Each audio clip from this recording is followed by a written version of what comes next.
আমার পেজে সবাইকে স্বাগতম। বন্ধুরা, আমি যে ভিডিওগুলো আপলোড করি এগুলো কিন্তু যারা পুরনো মেকার আছে তাদের জন্য না, হয়তো আমার চাইতেও অনেক বেশি কাজ জানে এমনও লোকের কাছে এই ভিডিওগুলো যায়। তো আমার কাজগুলো হচ্ছে যারা নতুন কাজ শিখতে চান তাদের জন্য। এখন এই জালি ফ্যানের কাজ আবারও আমি একটি কাজ দেখিয়ে দিতে চাই যারা নতুন আছেন তাদের জন্য, যে এই যে ফ্যানটি এটা কিন্তু কয়েল নষ্ট না, কিন্তু এই যে বিদ্যুৎ কানেকশন দেওয়ার পরে এই যে বিদ্যুৎ কানেকশন খেয়াল করবেন, এই যে বিদ্যুৎ কানেকশন দেওয়ার পরে ফ্যানটি ঘুরছে না, ফ্যান কিন্তু ঘুরছে না,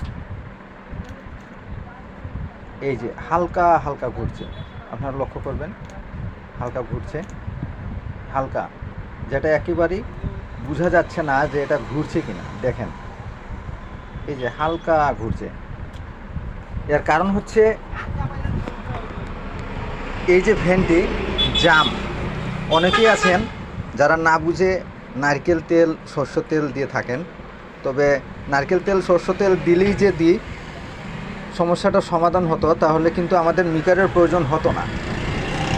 তো এই কাজটি আপনার যেভাবে করতে হবে,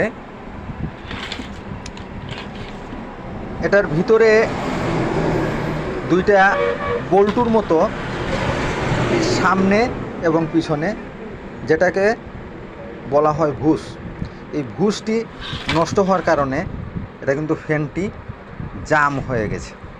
এই জামটি সারাতে গেলে ভুসগুলো বদলাতে হবে।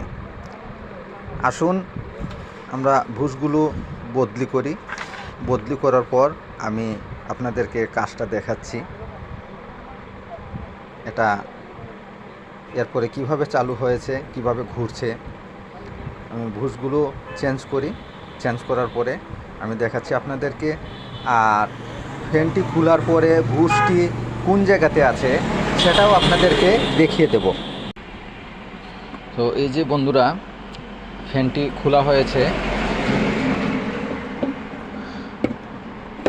আপনাদেরকে ভুসটা দেখিয়ে দিই। এটাকে ভুস বলা হয়, আরবার লাদেনের ভুস মনে করলে হবে না, এটা হচ্ছে ফ্যানের ভুস। এটা পিছনেরটা ভালো আছে, সামনেরটা জ্যাম আছে। এই সামনের ভুসটি পাল্টানোর পরেই ফ্যানটি ওকে হয়ে যাবে। আশা করছি এই যে অনেক জাম আছে ভাই, আশা করছি আপনারা আমার ভিডিওটি বুঝতে পেরেছেন। বেশি লম্বা ভিডিও করলে সবাই কিন্তু দেখতে চায় না, যার কারণে আমি শর্টে যতটুকু পারলাম কাজটি বুঝিয়ে দিলাম। আমার ভিডিওগুলো দেখতে থাকুন, আশা করছি আপনাদের ক্ষতি হবে না। লাইক কমেন্ট শেয়ার করবেন, সবাই আমার সাথে থাকবেন। আমার ভিডিওটি দেখার জন্য আপনাদেরকে অসংখ্য ধন্যবাদ। আবারও নতুন কোনো ভিডিও নিয়ে আসবো আপনাদের পাশে, আপনাদের সামনে। আজকের মতো এখানে বিদায়, সবাইকে ধন্যবাদ।